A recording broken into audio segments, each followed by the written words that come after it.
Hello నమస్తే. నేను journalist Srinivas. ఈరోజు న్యూస్ అనాలిసిస్‌లో ముందుగా దిశ పేపర్‌లో వార్తలు చూద్దాం.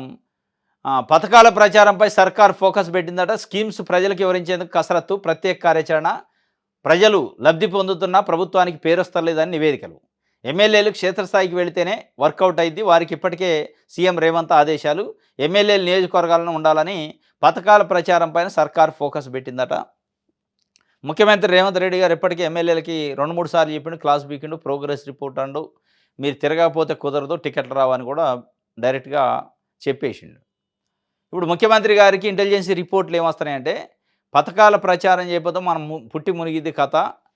ప్రజలకి స్కీములు అందుతున్నాయి. కానీ ఆ స్థాయిలో అనుకూలత వ్యక్తం కావట్లేదు అనేది, అంటే పాజిటివ్ చర్చ లేదు. నెగెటివ్ చర్చ ఉందనేది ఒక వాతావరణం. ఒక సమాచారం వచ్చిందట ఆయనకి. దానికి సంబంధించి పథకాల ప్రచారం పైన మనం ఫోకస్ పెట్టాలంటున్నాం. కానీ ఫోకస్ పెట్టాల్సింది ప్రచారం పైన కాదు. పథకాల అమలు పైన ఫోకస్ పెట్టండి. పథకాల ప్రచారం పైన మీరు ఫోకస్ పెట్టాల్సిన అవసరం లే. ప్రజలే చేస్తారు ప్రచారం నిజంగానే మీరు మంచిగిస్తే. కానీ ఇలా ఫోకస్ పెట్టాల్సింది దేని మీద అంటే అమలు పైన. మీరు చెప్పిన 6 గ్యారంటీల అమలు పైన ఫోకస్ పెట్టండి. పథకాలు అమలు పైన ఫోకస్ పెట్టండి. ఎందుకు చెప్తున్నాం అంటే, ప్రతి పథకం పెడతాండ్రు వాస్తవమే. ఆరంభ సౌరత్వంగా పెడతాండ్రు, ఆర్భాటంగా పెట్టిన తర్వాత దాన్ని వదిలేస్తాండ్రు. దానివల్ల ఏమైందంటే నెగెటివ్ చర్చ, నెగెటివ్ ప్రచారం వస్తుంది. రైతు రుణమాఫీ తీసుకోండి. వాస్తవంగా 22 వేల కోట్ల రూపాయలు ఇచ్చారు. అద్భుతమే, దాంట్లో డౌట్ లేదు. కాంగ్రెస్ పార్టీ అంటే మిగతా తెలంగాణ వచ్చిన తర్వాత ఏ పార్టీ చేయని ప్రయోగం. బీఆర్ఎస్ 10 ఏళ్లలో ఎప్పుడు చేయని రుణమాఫీ చేసింది. కరెక్టే. కానీ చెప్పిన మాటలకి చేసిన దానికి పొంతం లేక ఆ 21,000 కోట్లు నీళ్ళల్లో పోసిన బూడిదయింది. ఏం ఫలితం రాలే. ఎవరైతే రుణమాఫీ రాలేదో వాళ్ళ చర్చ ఎక్కువ, ఏది నెగెటివ్ ప్రచారం ఎక్కువైంది. వచ్చిన వాళ్ళు సపోర్ట్ చేయట్లే. 2,00,000 వరకు మేము రుణమాఫీ చేస్తాం, పైన ఎంత ఉన్నాయి మాకు సంబంధం లేదు, అది బ్యాంకుకి మీరు కట్టుకోండి అన్నారు. దాన్ని విడతల వారీగా అన్నారు. ఆగస్టు 15కి మొత్తం కంప్లీట్ అయిద్దన్నారు. కంప్లీట్ కాలే. ఇక అది ఇచ్చుకుంటూ వచ్చారు. ఇప్పటికీ కొంతమందికి అసలు 2,00,000 లోపు వాళ్ళకి కొంతమంది కానోళ్ళు ఉన్నారు. 2,00,000 పైన ఉన్నోళ్ళదైతే ఇక డైరెక్ట్ అబద్ధం ఆడింది ప్రభుత్వం. 2,00,000 రూపాయలు పైన ఉన్నోళ్ళకి మేము మాఫీ చేస్తానని లేదు, చేయట్లేదు అన్నది. ప్రభుత్వం నిర్ణయం తీసుకుంది, చేయొద్దని నిర్ణయం తీసుకుంది. మరి చేస్తాననిగా మీరు చెప్పింది. జీవో వచ్చేటప్పుడు కూడా చెప్పారుగా 2,00,000 పైన ఉన్నాయి కూడా చేస్తాం, కానీ పైన ఉన్న వాటిని చేయము, 2,00,000 వరకు మేము చేస్తాం, మిగతాయి మీరు కట్టుకోవాలంటారు. అబద్ధం ఆడుతుంది. ఒకసారి ప్రభుత్వం స్థాయిలో మాట అని అబద్ధం ఆడాక ప్రజలు అంత ఈజీ తీసుకుంటారా? అక్కడ నెగిటివ్ ప్రచారం అయింది. ఇంధనం ఇళ్ళు 10 ఏళ్లలో కేసీఆర్ డబుల్ బెడ్రూమ్లు ఇవ్వలేదు, మేము ఇస్తామంటారు. ఇంధనం ఇళ్ళ కాడ కేసీఆర్ ఉన్నప్పుడు దళిత బంధు ఎట్లయింది, ఇవాళ ఇంధనం ఇళ్ళ పరిస్థితి ఎట్లయింది. మరి అసలు లంచాలు వీళ్ళు అడుగుతున్నారా వాళ్ళు ఇస్తున్నారో తెలియదు, కానీ ఒక ప్రచారం అయితే స్టార్ట్ అయింది. డబ్బులు ఇస్తేనే ఇంధనం ఇళ్ళు ఇస్తున్నారు, ఉన్నోళ్ళకే మళ్ళీ ఇల్లు ఇస్తున్నారు, ఇల్లు ఉన్నోళ్ళకే, పేదోళ్ళకి అర్హులకి ఇవ్వట్లేదు, అనార్హులకి ఇస్తున్నారు. ఇందిరమ్మ కమిటీలు అని పెట్టారు. ఆ కమిటీలు మొత్తం ఈ డబ్బులు వ్యవహారం నడుస్తుందనే ఒక చర్చ. అది అట్ట పోయిందా? మహిళలకు 2,500 ఇస్తారంటివి, ఇయ్యకపాయే. పెన్షన్ పెంచుతారంటివి, పెంచకపాయే. ఇవన్నీ నెగిటివ్ ప్రచారం. కాకపోతే మీరు అసలు వీటి అమలు పైన కాదు దృష్టి పెట్టాల్సింది. మీరు మహిళలకు 2,500 ఇస్తున్నారు, ఇస్తే 1,000,000 మంది మహిళలు మీకు అంబాసిడర్లు అవుతారు, ప్రచారం చేస్తారు. వాళ్ళు మీరు ఏమి యాడ్ చేయాల్సిన అవసరం లేదు. కాబట్టి మీరు స్కీములు ప్రచారం పైన కాదు, అమలు పైన, ఇంప్లిమెంటేషన్ పైన దృష్టి పెట్టండి. ఆ ఇంప్లిమెంటేషన్ అయితే దానికి సంబంధించిన లబ్ధిదారులే ప్రచారం చేస్తారు మౌత్ టాక్తోని. ఇది చేయాల్సింది. ప్రజలకు వివరించేందుకు కసరత్తు చేయాలి. లబ్ధి పొందుతున్నారు కానీ ప్రభుత్వానికి పేరు వస్తలేదని నివేదికలు అంటే పేరు రాదు. చేసేది చక్కగా చేస్తే వస్తుంది పేరు. ఏడొస్తుంది? మీరు కోరుకునేది జరగబోతుంది. పాల్గాం ఉగ్రదాడిపై త్వరలో తీవ్ర ప్రతిస్పందన ఉంటుంది. ప్రజల ఆకాంక్షలకు అనుగుణంగా చర్యలు ఉంటాయి. దేశం వైపు కన్నెత్తి చూస్తే మొహం పగలగొడతాం. అవసరమైన సమయంలో ప్రతీకార దాడులు. రక్షణ శాఖ మంత్రి సంచలన వ్యాఖ్యలు. పాక్తో యుద్ధంపై దేశ ప్రజలను ఉద్దేశించి రాజ్నాథ్ సింగ్ హాట్ కామెంట్ చేసిండు. ప్రధాని మోదీ నాయకత్వంలో దేశ ప్రజల ఆకాంక్షలు ఖచ్చితంగా నెరవేరుతాయి. ఆయన శైలి, పనితీరు, దృఢ సంకల్పం అందరికీ బాగా తెలుసు. ప్రస్తుతం మీరు కోరుకునేది జరిగి తీరుతుంది. త్వరలోనే ఉగ్రవాద దాడిపై తీవ్ర ప్రతిస్పందన ఉంటుంది. దేశ సరిహద్దులను కాపాడటం మా బాధ్యత. దేశంపై దాడి చేయడానికి ఎవరైనా ధైర్యం చేస్తే వారికి ధీటుగా సమానం ఇస్తాం. వారు తీవ్ర పరిణామాలు ఎదుర్కోక తప్పదని రాజ్నాథ్ సింగ్ రక్షణ శాఖ మంత్రి చెప్తుండు. దేశంలో ఉన్న 140 కోట్ల మంది ఏం కోరుకుంటున్నారు? అది జరగబోతుంది. ఏం కోరుకుంటున్నారు అంటే, పాకిస్తాన్లో ఉగ్రవాద శిబిరాలపైన దాడి చేయాలి, పాకిస్తాన్ని లేకుండా చేయాలి, లేదంటే పాకిస్తాన్ పెంచి పోషిస్తున్న ఉగ్రవాద సంస్థలు మొత్తం తుదముట్టించాలి, ఎన్నులో వణుకు పుట్టాలి, పాకిస్తాన్‌కి భారతదేశాన్ని అంటుకోవాలంటే అని కోరుకుంటున్నారు. అది మేము చేస్తాం. దానికి తగ్గ ఏర్పాట్లన్నీ జరుగుతున్నాయి. మోడీ అంటే ఏమనుకుంటున్నాం అని చెప్తున్నాం. మరి నిజంగా ఏమైద్దో చూడాలి. ఇది దిశకి సంబంధించి. మన తెలంగాణ చూద్దాం. భూభారతి విస్తరణ చేస్తున్నట్టు నేటి నుంచి 28 మండలాల్లో అమలు, రెవెన్యూ సంస్థల్లో దరఖాస్తుల సేకరణకు ఏర్పాట్లు మంత్రి పొంగులేటి శ్రీనివాసరెడ్డి. భూపరిపాలనలో నూతన అధ్యాయానికి నాంది పలికిన భూభారతి చట్టాన్ని దశల వారీగా రాష్ట్ర వ్యాప్తంగా అమలు చేయనున్నట్టు రెవెన్యూ హౌసింగ్ శాఖ మంత్రి పొంగులేటి శ్రీనివాసరెడ్డి ప్రకటించారు. గత నెల 17వ తేదీన 30 నుంచి 30వ తేదీ వరకు 4 జిల్లాల్లో 4 మండలాలు నిర్వహించిన మాదిరిగానే ఈ నెల 5వ తేదీ నుంచి 20వ తేదీ వరకు రాష్ట్రంలోని జిల్లాకు ఒక మండలం చొప్పున 28 జిల్లాల్లోని 25 మండలాలను రెవెన్యూ సంస్థలు నిర్వహిస్తారట. అంటే 33 జిల్లాల్లోనే కొన్ని టౌన్ బేస్డ్, సిటీ బేస్డ్ ఉన్నాయి. హైదరాబాద్, మల్కాజిగిరి, రంగారెడ్డి ఈ కాకుండా 28 జిల్లాల్లో జిల్లాకు ఒక మండలం. మొన్న లాస్ట్ మంత్ 17 నాడు ఓపెన్ చేసినప్పుడు 5 మండలాలు ఇచ్చారు. అక్కడ ఒకటి, కొడంగల్లో ఒకటి, మధిర కాన్స్టిట్యున్సీ, మన పాలేరు కాన్స్టిట్యున్సీ ఒకటి, ఇట్లా కాన్స్టిట్యున్సీ వైజ్ ఇచ్చారు ఒక 5 మండలాల్లో. ములుగులో ఒకటి ఇట్లా ఇచ్చారు. ఇప్పుడు జిల్లాకు ఒకటి పెట్టారు. 25 జిల్లాల్లో 28 మండలాలకి పెట్టి మళ్ళా ఈ 25 జిల్లాల్లో కూడా ఈ నెల 20వ తేదీ వరకు దానికి సంబంధించిన మండల సదస్సులు, రెవెన్యూ సదస్సులు పెడతారట. ఇదంతా పైలటింగ్ అన్నట్టు. పైలట్ ప్రాజెక్ట్ పెట్టి దాంట్లో ఏమైనా లోటుపాట్లు ఉంటే సరి చేసి మొత్తం రాష్ట్ర వ్యాప్తంగా అమలు చేస్తారట. మరి దీంతో ఏం ఉపయోగపడుతుంది అనేది ఆడ అమలయ్యే కాడ అడిగితే కానీ తెలిసింది. కాంగ్రెస్ తప్పులకి బాధ్యత వహిస్తా, సిక్కుల ఓచుకోత అంశంపై రాహుల్. ఆపరేషన్ బ్లూ స్టార్ సమయంలో నేను రాజకీయాల్లో లేను, అయినా బాధ్యత వహిస్తా. స్వర్ణ దేవాలయాన్ని చాలాసార్లు సందర్శించా. ఇటీవల బ్రౌన్ వర్సిటీ కార్యక్రమంలో రాహుల్ గాంధీ చెప్పిండు. కాంగ్రెస్ తప్పులకు బాధ్యత వహిస్తా అంటే ఎప్పుడు తప్పులు అంటే పాతయి, ఇందిరాగాంధీ ఉన్నప్పుడు తప్పులు అయ్యాయి. అది ఏది సిక్కులు ఓచుకోత పైన ఆయన చెప్తుండు. ఆపరేషన్ బ్లూ స్టార్ సమయంలో నేను రాజకీయాలు అవి లేనప్పుడు ఎందుకు ఇప్పుడు మళ్ళీ వాటిని తేనె తొట్టిన గదిలించుకోవడం తప్ప ఏమనుందో. సెంటిమెంటు సిక్కులు ఓచుకోత అనేది గదిలియడు ఒకడు తెలివికల్లోడు అయితే. దాన్ని గదిలిచ్చి నేను బాధ్యత వహిస్తా అంటే మొత్తం సిక్కులంతా వచ్చి నీకు ఓట్లు వేస్తారు. రాహుల్ గాంధీ మరి మెచ్యూరిటీ ఉండి మాట్లాడిండా, అవగాహన ఉండి మాట్లాడిండా, మరి ఆయన వ్యూహం ఏదో తెలియదు. కానీ కాంగ్రెస్ తప్పులకి నేను బాధ్యత వహిస్తా అని ఏ రాజకీయ నాయకుడు తప్పులు జరిగినాయి, తప్పులకి నేను బాధ్యత వహిస్తా అని చెప్పడం ఇప్పుడున్న రాజకీయాల్లోకి అయితే. అవి ఎప్పుడో జరిగిన తప్పు, దాన్ని ఇప్పుడు ఎందుకు గెలకాలి? ఇప్పుడున్న ప్రజలేంది, ఇప్పుడున్న ప్రజాస్వామ్యం ఏంది, ఇప్పుడున్న వ్యవస్థ ఏంది, ఇప్పుడు అవసరాలు ఏంది, ఇది చూడాలి తప్ప ఆయన నేను బాధ్యత వహిస్తా అని మరి ఒకటి మాట్లాడిండు. దాని ఎఫెక్ట్ ఏముంటుందో చూడాలి. రైట్. ఆంధ్రజ్యోతి కొట్టేది గట్టిగానే కొడదాం, త్రివిధ దళాలతో ప్రధాని సమావేశాలు, త్రిముఖ దాడులకు సిద్ధం, బ్లూ ప్రింట్ రెడీ, వారంలో కార్యాచరణ, నిర్దిష్ట చర్యలు. పాక్పై భారీ దాడికి సంకేతాలు, వేగంగా పరిణామాలు, ప్రపంచానికి తెలిసేలా దాడి, అరేబియా సముద్రంలో నేవీ సర్వసన్నద్ధం. ఎల్ఓసి సమీపంలో యుద్ధ విమానాలు, సరిహద్దు వెంబడి ఎయిర్ డిఫెన్సు, పెద్ద ఎత్తున ఆర్మీ కదలికలకు కూడా రష్యా నుంచి ఈగ్లా ఎస్ క్షిపణుల కొనుగోళ్లు, పంజాబ్లో 2 పాక్ గూఢచారుల అరెస్టు, సరిహద్దులో 8 చోట్ల పాక్ కవ్వింపు. కొట్టేది గట్టిగానే కొడతారట, ప్రపంచానికి తెలిసేలా కొడతారట, వారంలో కార్యాచరణ. మీరు ఈ కొట్టేది గట్టిగా ఈ ప్రధాన సమావేశాలు ఇదంతా రివ్యూ బాగానే ఉంది. కానీ ఈ సందట్లో సడేమి అని వాడు వచ్చాను, మళ్ళీ ఎవడన్నా వచ్చి దాడి చేశాను, పరుగు బాధ. ఇంకా చాలా పగడ్బందీగా, కన్స్ట్రక్టివ్గా, జాగ్రత్తగా ఆలోచించి ఆ కొట్టేదాన్ని గట్టికి కొడతారా, వీక్ కొడతారా పక్కన, కానీ మళ్ళీ మనకు దెబ్బ తగిలేటట్టు కొట్టద్దు. ఆ కొట్టే దెబ్బ మనకు తగిలితే ఇంకంతకంటే పరుగు తక్కువ ఉండదు. గతంలో కాంగ్రెస్ తప్పులు చేసిందట, అప్పట్లో నేను లేను, అయినా పార్టీ చరిత్రలో జరిగిన తప్పులన్నిటికీ సంతోషంగా బాధ్యత వహిస్తా. సిక్కు వ్యతిరేక అల్లర్లపై ఓ సిక్కు విద్యార్థి ప్రశ్నకు రాహుల్ గాంధీ జవాబు చెప్పిండు. గత నెల అమెరికాలో బ్రౌన్ వర్సిటీలు విద్యార్థులతో ముఖాముఖి 1980లో జరిగిన తప్పు అని ఇప్పటికే పలుమార్లు బహిరంగ చెప్పినానని రాహుల్ వెల్లడి. గతంలో కాంగ్రెస్ తప్పు చేసింది ఆయన ఒప్పుకోండు, నేను లేను, అయినా పార్టీ చరిత్రలో జరిగిన తప్పులన్నిటికీ సంతోషంగా బాధ్యత వహిస్తారట. అంటే ఏం చేస్తారో సంతోషంగా, ఏం చేయాలో సంతోషంగా బాధ్యత అంటే ఇప్పుడు చచ్చిపోయిన వాళ్ళు తిరిగి తీసుకొస్తారా? ఆ ఓచుకోత జరిగిందాన్ని సరి చేస్తారా? ఎడ చేస్తారు? అది సంతోషంగా బాధ్యత వహిస్తారని ఎక్కడో చెప్పిండట.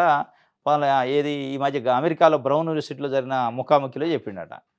మరి ఆయన ఎందుకు చెప్పిండు? వాళ్ళు అడిగిన దానికి సమానం ఈ రూపంలో చెప్పి మొత్తం గాలిగాయలే కథ అయింది. ఇప్పుడు నీట్ రాసేందుకు వెళితే జంజం దించారట.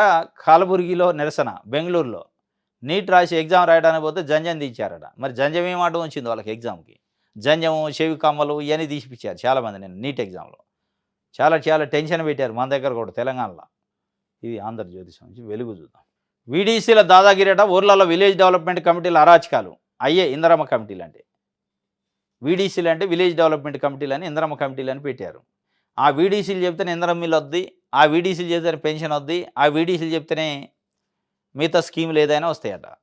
వాళ్ళు మొత్తం దాదాగిరి చేస్తారట. ఇసుక వేలం నుంచి కోడిగుడ్ల అమ్మకాల దాకా వసూళ్ల పర్వం దేనికైనా కప్పం కట్టాల్సిందే. మాట వినకపోతే బహిష్కరణలు. స్థానిక ఎన్నికల్లోనూ ఆడిందే ఆట, పాడిందే పాట. ఏ చిన్న పని జరగాలన్నా కమిటీ సభ్యులు ఓకే చెబితేనే, కేసులు పెట్టినా, పోలీసులు హెచ్చరించినా డోంట్ కేర్. ఉమ్మడి నిజామాబాదు, ఆదిలాబాద్ జిల్లాల ఇష్టారాజ్యం. వాళ్ళ ఆగడాలకు ఆగమవుతున్న జనం. వీడీసీలు నిషేధించాలంటే నిరసనలు. మరి ఈ వీడీసీలు కథ ఇందరమ్మది కాదటండి, ఇది ఎప్పుడు వచ్చిందో చూడాల. గ్రామ అభివృద్ధి కోసం ఏర్పాటైన కమిటీ వీడీసీలు దందాలకు అడ్డాలుగా మారాయి. డమ్కీలకు, వసూళ్లకు మారుపేరుగా మారిపోయాయి. ఊర్లలో కమిటీలు సభ్యులు చెప్పిందే వేదం, వాళ్ళు రాసిందే శాసనం అన్నట్టు తయారైంది. ఈ దందాన్ని ఎవరైనా ప్రశ్నిస్తే దాడులు, ఎదురుతిరిగితే సంఘ బహిష్కరణలు పరిపాటిగా మారాయి. ఇసుక, మరము వేల నుంచి మొదలు పెడితే ఆఖరికి కూల్ డ్రింక్స్, కోడిగుడ్లు అమ్మాలన్నా ఆ కమిటీలకు కప్పం కట్టాల్సింది. ఉమ్మడి నిజామాబాద్ జిల్లా, ఆదిలాబాద్ జిల్లాలోని చాలా ఊర్లలో విలేజ్ డెవలప్మెంట్ కమిటీల రాజ్యం నడుస్తుంది. గ్రామాభివృద్ధి మాటన కమిటీ సభ్యులు పెత్తనం చెలాయిస్తున్నారు, అరాచకాలను సృష్టిస్తున్నారు. పెద్దలమని చెప్తూ అన్నింటిలో తలదూస్తున్నారు. కుటుంబ కలహాలను కలగజేసుకొని ఇష్టారీతిగా తీర్పులు ఇస్తున్నారట. ఓహో, ఇది ఇందిరమ్మ కమిటీలు కాదు, వీడీసీలని నిజామాబాద్, ఆదిలాబాద్ జిల్లాలో పెట్టుకుంటారట. అంటే ఆ గ్రామాల్లో కొంతమంది కూర్చొని ఈ కమిటీ చెప్పింతేనే ఆడ డబ్బా కొట్టు పెట్టుకోవాలన్నా, పాను కొట్టు పెట్టుకోవాలన్నా, పాలు అమ్మాలన్నా, ఇడ్లీ అమ్మాలన్నా, ఏది అమ్మాలన్నా వాళ్ళు చెప్పాలి. వాళ్ళకి కప్పంగా అట్టాల. బ్రాందీ షాప్ అయినా, విస్కీ షాప్ అయినా ఏదైనా. ఈ మధ్యకాలంలో కుటుంబ వ్యవహారాల్లో కూడా దూరి వాళ్ళు సంఘ బహిష్కరణ చేస్తారు. గ్రామ బహిష్కరణ. కులం పేరుతోని, మతం పేరుతోని సంఘ బహిష్కరణ, గ్రామ బహిష్కరణ చేసిన కార్యక్రమాలు మనం నిజామాబాద్, బిక్కినూరు ఆ ఏరియాలో చూసినాం. వీటి కథేనండి ఈ వీడీసీల దాదాగిరి వాళ్ళని. ఇది మరి ఇంత ప్రజాస్వామ్యం, 75 సంవత్సరాలు ప్రజాస్వామ్యం దేశం, ఇంత అవేర్నెస్సు, టెక్నాలజీ పెరిగింది. అయినా ఈ రోజులలో మరి వీడీసీలు ఏంది, చట్టాలు ఎడిపోయినాయి, ఆఫీసులు ఎడిపోయినాయి, గవర్నమెంట్ ఎడిపోయిందో మాట వినలేదంటే కథం వెలేయటమేనట. ఇది ఒక రకంగా బెదిరింపు అన్నట్టు, దాదాగిరి. ఇది ఒక రకంగా సాంఘిక బహిష్కరణ చేసినట్టు. ఇది ఒక రుగ్మతే. దీన్ని తొలగించకపోతే ఇది ఎటేటో పోద్ది, వెనకటి రోజులకు పోద్ది కథ. హైదరాబాద్కు అందాల తారలు, మిస్ వరల్డ్ పోటీలకు వివిధ దేశాల నుంచి వస్తున్న కంటెస్టెంట్లు. తుది దశకు చేరుకున్న ఏర్పాట్లు. నేడు CM Revanth Reddy review meeting. రేపు ఈవెంటు ఆర్గనైజర్ల మీడియా సమావేశం. గ్రాండ్ ఫినాలేకు 3000 పాసులు. హైదరాబాద్కు అందాల తారలు అందరూ వస్తున్నట్టు వాళ్ళకి డ్యాన్సులు వేసుకుంటూ స్వాగతం పలుకుతున్నారు. అధికారులు, పోలీసులు వీళ్ళంతా మిగతా వాళ్ళు ఈవెంట్ వాళ్ళు అనుకుంటా పేరుని కళాకారులు వాళ్ళు స్వాగతం పలుకుతున్నారు. అదొక పెద్ద పండగ అయింది ఇప్పుడు. మొత్తం అన్ని దేశాల నుంచి అందాల తారలు వస్తున్నట్టు. శంషాబాద్ విమానాశ్రయం కోలాహలంగా మారింది. మొత్తం హైదరాబాద్లో స్టార్ హోటళ్ళన్నీ నిండిపోతున్నాయట. ఒకవైపు ఫీజు రింబర్స్మెంట్ రాక, విద్యార్థులకు హాల్ టికెట్ రాక, విద్యార్థులకు మెమోలు ఇయ్యక విద్యార్థులు ఇబ్బంది పెడుతున్నారు. వాళ్ళ గురించి రివ్యూ లేదు. ముఖ్యమంత్రి ఇవాళ మీటింగ్ పెడుతున్నాడు దీనిపైన. ఫీజు రింబర్స్మెంట్, ఎస్సీ ఎస్టీ బీసీలకు రావాల్సిన ఫీజు రింబర్స్మెంట్ పైన రివ్యూ లేదు.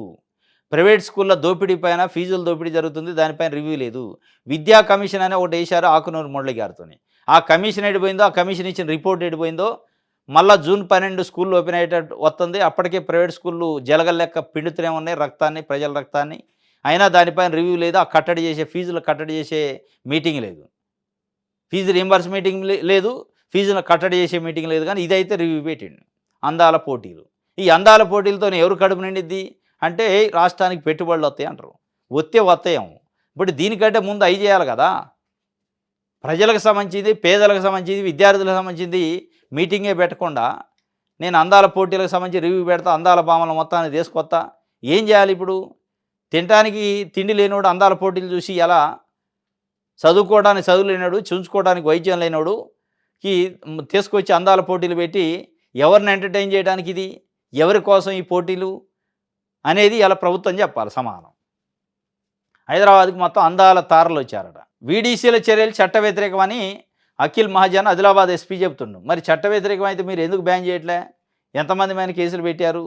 చట్ట వ్యతిరేకం అనే కదా తెలిసి ఎందుకు వదిలేస్తున్నారు? అంతదాకా వాళ్ళు అంత దమనకాండ చేస్తుంటే, బహిష్కరణ చేస్తుంటే ఎందుకు దానిపైన చర్యలు లేవు?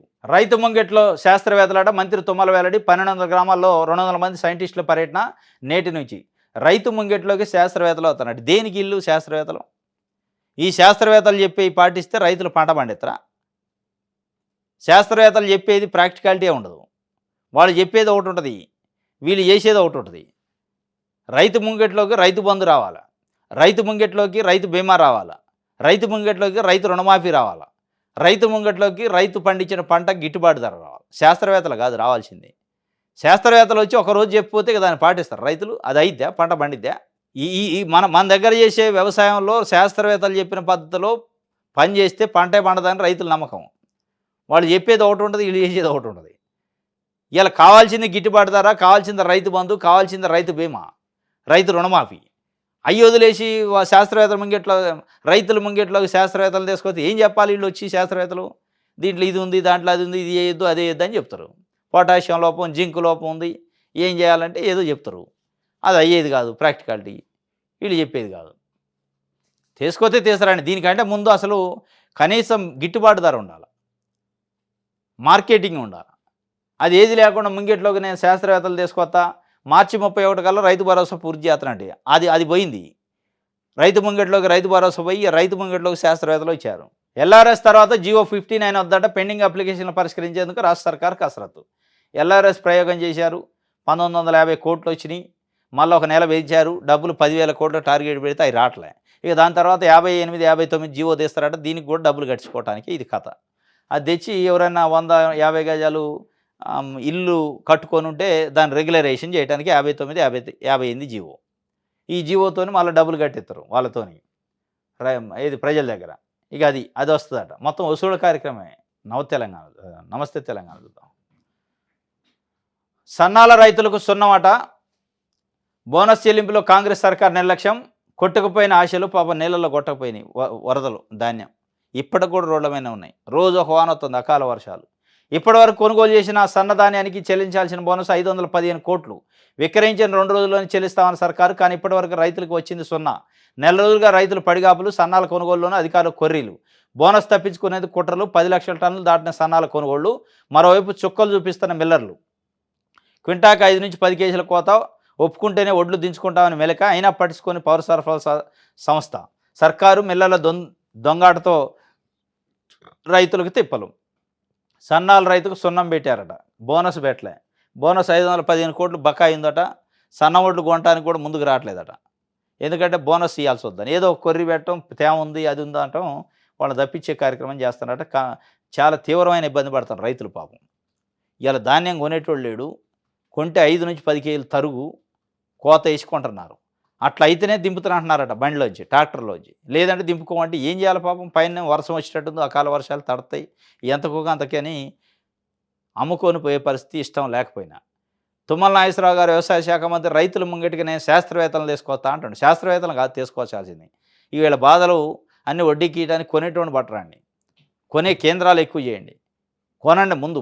పండించిన పంటని మంచి ధరకు కొనే కార్యక్రమం చేయండి. 5 నుంచి 10 కేజీలు కోత వేసి కొనటం, ఇబ్బడి ముబ్బడిగా దోపిడీ చేస్తాను రైతుల్ని.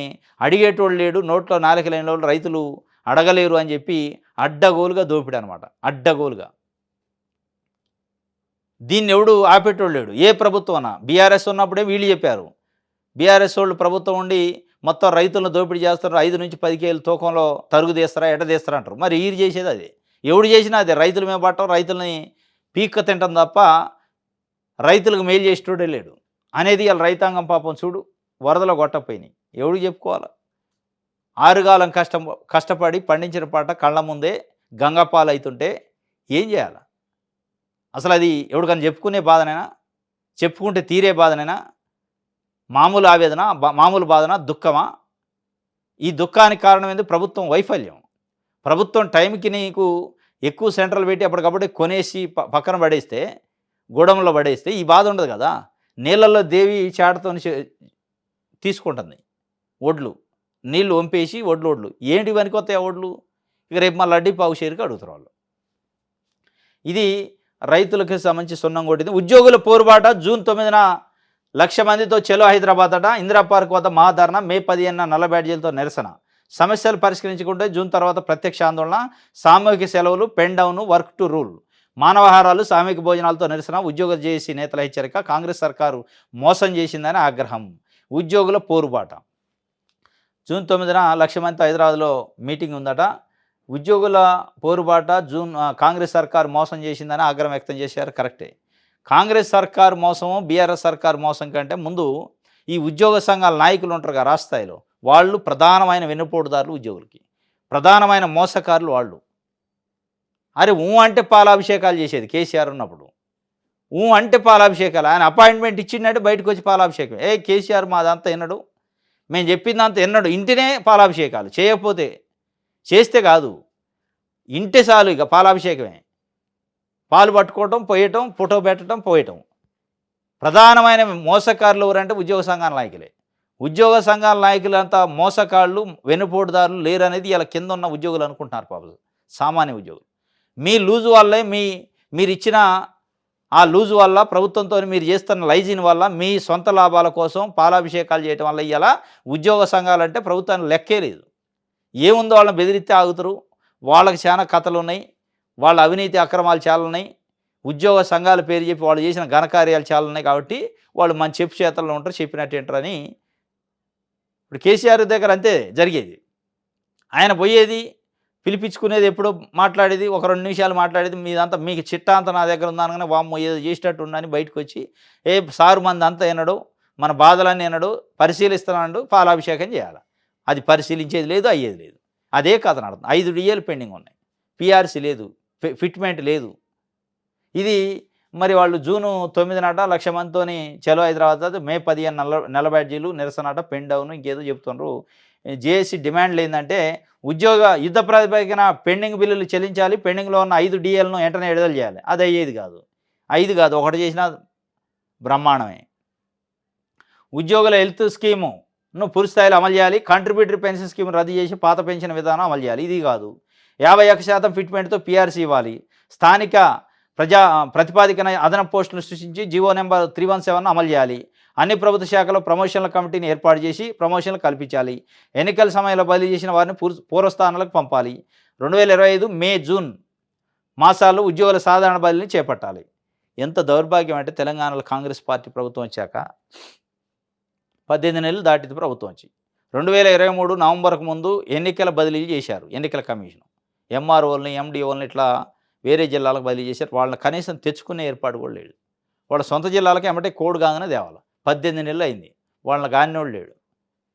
ఈ ఉద్యోగ సంఘాలు ఎలగబెడతాయట. ఉద్యోగ సంఘాలు కాంగ్రెస్ పార్టీ మోసం చేసింది అంటున్నారు. మీరు ప్రధాన ముద్దాయిలు ఇవ్వాల. కనీసం ఉద్యోగులు జనరల్ ట్రాన్స్ఫర్లు కూడా చేయించలేని పరిస్థితి, ప్రమోషన్లు పక్కన పెట్టు. ఎన్నికల ట్రాన్స్ఫర్లు అయిన తర్వాత మళ్ళీ యథామామూలు స్థానానికి తీసుకోలేని పరిస్థితుల్లో ఇవాళ ఉద్యోగ సంఘాలు ఉంటే ఏం సంఘాలు ఏం సాధించినట్టు. ఇది మొత్తానికైతే ఉద్యోగులు అయితే పోరుబాట పడతారట. ఎస్, ఇది ఈరోజు న్యూస్ ఛానల్స్. రేపు తాజా వార్తలతోని తిరిగి కలుసుకుందాం. Thank you.